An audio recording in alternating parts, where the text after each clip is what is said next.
Hello Internet, they call me Patient Zero and I am here to give my thoughts on the state of modern gaming. Specifically the reveal of the Xbox One, Microsoft's newest console, and a lot of the controversy surrounding it.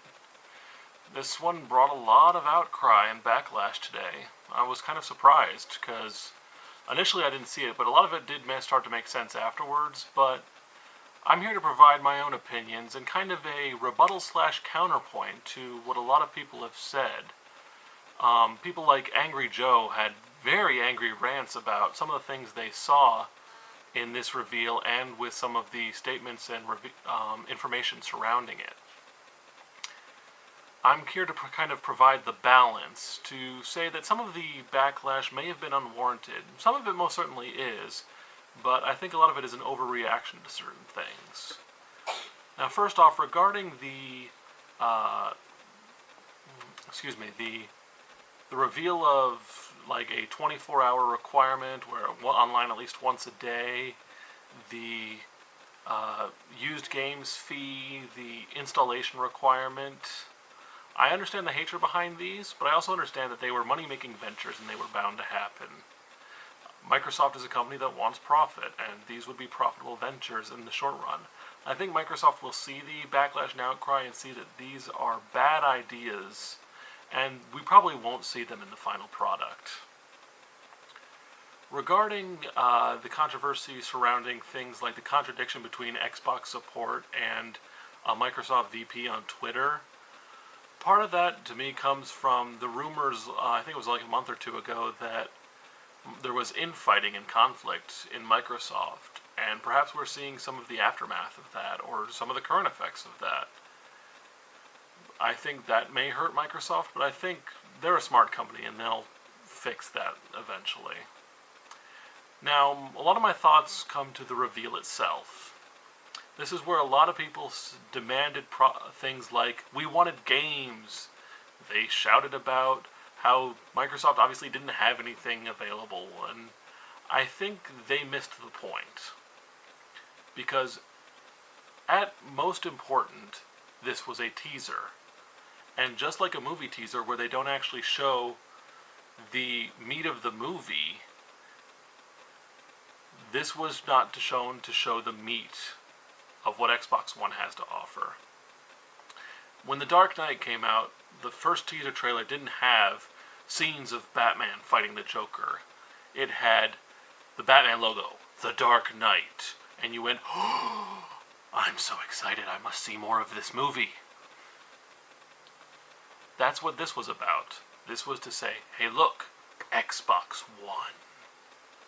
And you went, I must see what this has to offer. This is why they threw out little tidbits like, we have 15 exclusives, 8 new IPs. That was meant to bait you in. This is Act 1 of a 3-act play. Act 1, this reveal, that gives you just the little bits, information, background, starting us off to get us interested, to give us a little basis for the further meat. I was laughing when Angry Joe mentioned, if you don't have big guns to bring out, don't go until you have your big guns.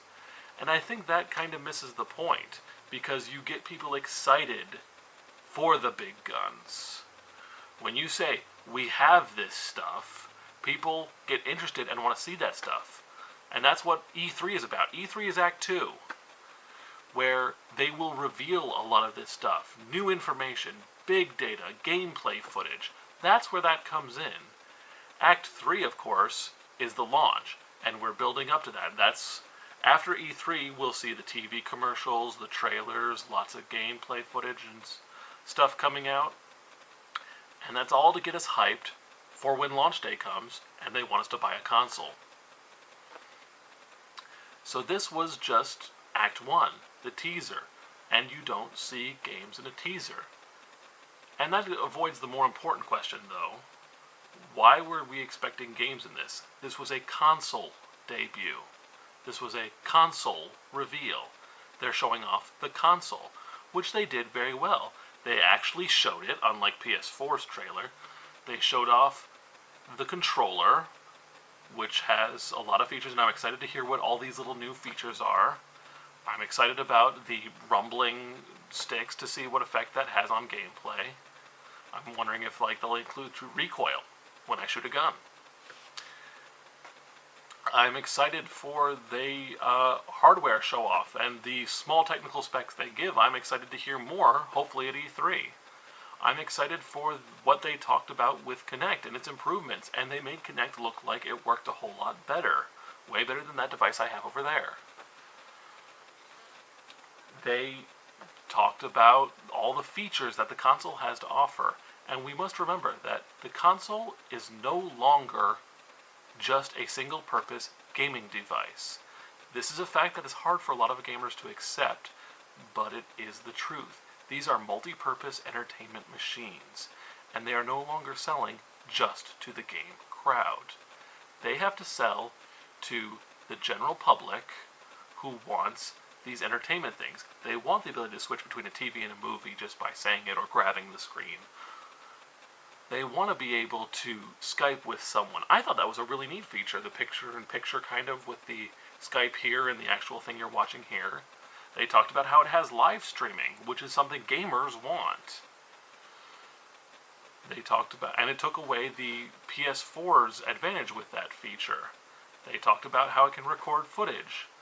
They talked about how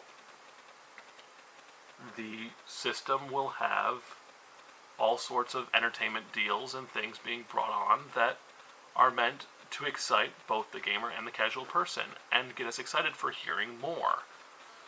And I think they succeeded in that regard. But for some reason, a lot of people were going, we wanted games. And I'm over here going, ooh, tell me about the games. I get to hear about them at E3? That's only 2 weeks away. And I don't know why people weren't following with that feature. Why were we expecting games at a console reveal? That's my only real beef with the fan backlash, I guess.